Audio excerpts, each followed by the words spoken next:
ایران کی جانب سے جنگ کے خاتمے کا متوقع دوسرا پروپوزل اب تک سامنے نہیں آیا ہے۔ پاکستان کو امید ہے کہ ایران اپنا جواب جلد دے دے گا، مگر ایسے میں امریکی صدر ٹرمپ ایران پر دباؤ بڑھانے کے لیے مسلسل اقدامات اٹھا رہے ہیں یا پھر اقدامات اٹھانے کا اشارہ دے رہے ہیں۔ اور رپورٹس کے مطابق آج امریکہ کے فوجی حکام صدر ٹرمپ کو ایران کے خلاف ممکنہ فوجی آپشنز پر اہم بریفنگ دیں گے، اور یہ خبریں بھی سامنے آ رہی ہیں کہ امریکی فوج نے ایران کو مذاکرات کی میز پر واپس لانے کے لیے کچھ محدود اور طاقتور حملوں کی منصوبہ بندی بھی تیار کر لی ہے، جبکہ آج ایران کے سپریم لیڈر مجتبی خامنہ ای کا ایک بار پھر تحریری بیان سامنے آ گیا ہے۔ ایرانی سپریم لیڈر مجتبی خامنہ ای کے آج پرشین گلف ڈے کے موقع پر جاری کیے گئے تحریری بیان میں اسٹریٹ آف ہرمز کے لیے ایک نئے دور کے آغاز کا اعلان کرتے ہوئے کہا گیا ہے کہ حالیہ امریکی اور اسرائیلی جارحیت کے بعد ایران اس اہم آبی گزرگاہ پر نئے انتظامی قواعد نافذ کرے گا۔ انہوں نے ایک تحریری پیغام میں خلیج فارس کو خطے کی مسلم عوام کے لیے ایک نعمت قرار دیا اور کہا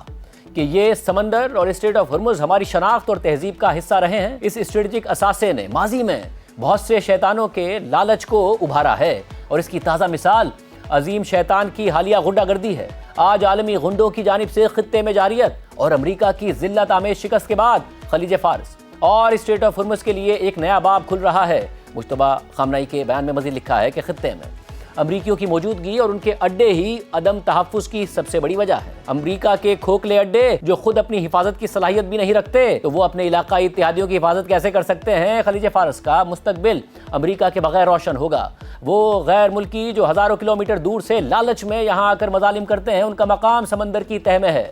ہماری یہ کامیابی نئے علاقائی اور عالمی نظام کی بنیاد بنے گی۔ ایران کے نئے سپریم لیڈر مجتبی خامنہ ای نے اپنے بیان میں مزید کہا ہے کہ 9 کروڑ ایرانی عوام ایٹمی اور میزائل پروگرام کو اپنا قومی اثاثہ سمجھتے ہیں، اور جس طرح وہ اپنی زمینی، بحری اور فضائی سرحدوں کی حفاظت کرتے ہیں، اسی طرح ان کی بھی حفاظت کریں گے۔ ایران خلیج فارس کو محفوظ بنائے گا اور اس کے غلط استعمال کو ختم کرے گا۔ اسٹریٹ آف ہرمز کے نئے انتظامی قواعد اور اس پر عملی کنٹرول خطے کی تمام اقوام کے لیے آرام اور ترقی کا باعث بنے گا۔ مجتبی خامنہ ای کا کہنا ہے کہ نیوکلیئر پروگرام ایرانی عوام کا قومی اثاثہ ہے اور وہ اس کی حفاظت کریں گے، جبکہ امریکی صدر ٹرمپ نے کل ایک بار پھر کہا ہے کہ ہم اس وقت ایران کے ساتھ بات چیت کر رہے ہیں، اور ایرانی کافی آگے آ چکے ہیں، مگر سوال یہ ہے کہ آیا وہ مزید آگے جائیں گے یا نہیں، اور اس وقت تک کوئی معاہدہ نہیں ہوگا جب تک کہ ایرانی اس بات پر راضی نہ ہو جائیں کہ وہ کوئی جوہری ہتھیار نہیں رکھیں گے۔ یہ بات واضح ہو کہ ایران کا